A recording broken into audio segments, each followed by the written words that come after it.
It's the Music Void here again at Canadian Music Week, and today we are speaking with Vanessa Thomas, who is the Senior Vice President of Sales for Nielsen Music, and as well we're speaking with Dave Bakula, who is the Senior Vice President of Analytics. So I'm going to ask you both a couple of questions. Sure. Vanessa, for international viewers who may be less familiar with Nielsen, can you explain just a little bit more about the services you provide and who buys them? Sure. Nielsen's a global company tracking what consumers purchase, what they watch, how they watch it, and more branching out into the online mobile world. Huge in the consumer packaged goods world, huge in the media world, as in Nielsen ratings, television ratings, but we work specifically with entertainment. So we track sales of music, airplay of songs on the radio, ringtones, downloads. What else do we track, Dave? Film, television, every type of consumption, every type of discovery, live performance, radio performance, things like that. Mm-hmm. So it is a global company, though. It's quite the market leader in all of this. Right. Obviously, we're sitting here at Canadian Music Week. How big of a role does music play within Nielsen's strategy? I know you just covered that a little bit, but... The Nielsen Music piece is a significant piece.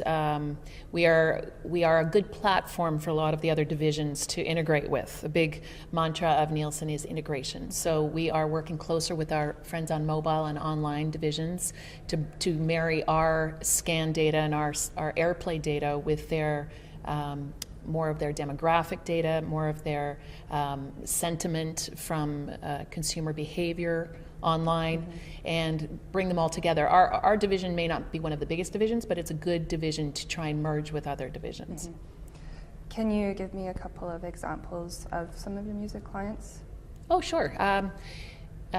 North American-wise, we work with all the multinational record labels, all of them. Mm-hmm. We work with the performing rights organizations, lots of independent labels, managers, producers, touring companies.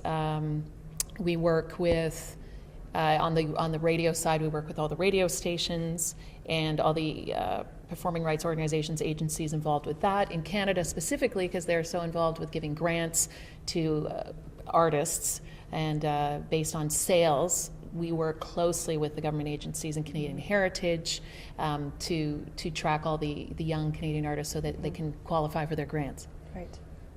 I'm a little bit familiar with that process. I do work with some bands too, so yeah. I know how it works. David, I Yes. wanted to ask you something here. Clearly the iPhone has had a huge impact on music listening. What is Nielsen seeing or expecting as a result of mobile music's increasing penetration? Yeah, the iPhone and the advent of the App Store and things like that has brought on this revolution in the way that people are consuming music and the way that people are having access to music, having access to things. I can think of the applications that I have on my iPhone mm-hmm. that will tell me what concerts are playing in my city for anything that I have on loaded onto my iTunes. Or if I want to go on and stream live radio, I can do that from my iPhone. And we're seeing this great. I know that Apple has put out some numbers about the number of apps that they've sold or had downloaded through their store, and the number is it's mind-boggling to see the number of apps that are out there. And while we still see it's still very young, I think the ability of the app designers and what they're able to do is growing as well. The apps are getting better, the quality of the source is getting better, and because of that you're seeing a growing interest in obtaining things like music on a mobile device.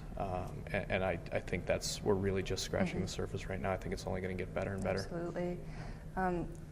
At the Music Void, we do focus a lot on digital music, but of course music is still purchased in store and is an integral part of television, radio, and film.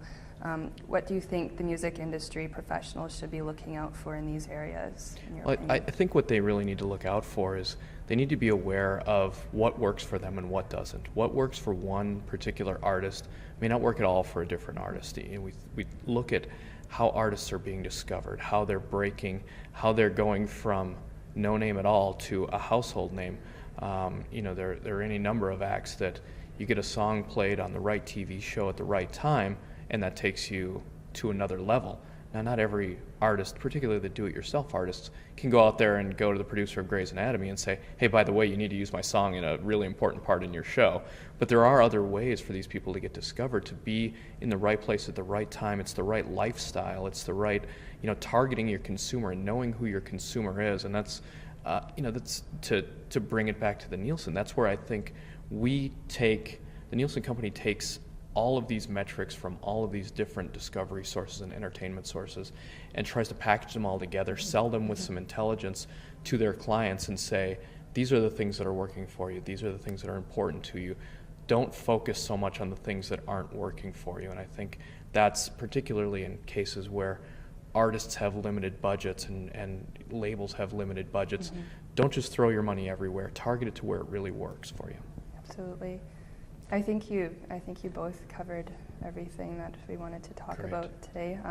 Vanessa and David, thank you for speaking to the Music Boy today. Thanks, Dennis. We And really appreciate it. enjoy CMW. Thank you.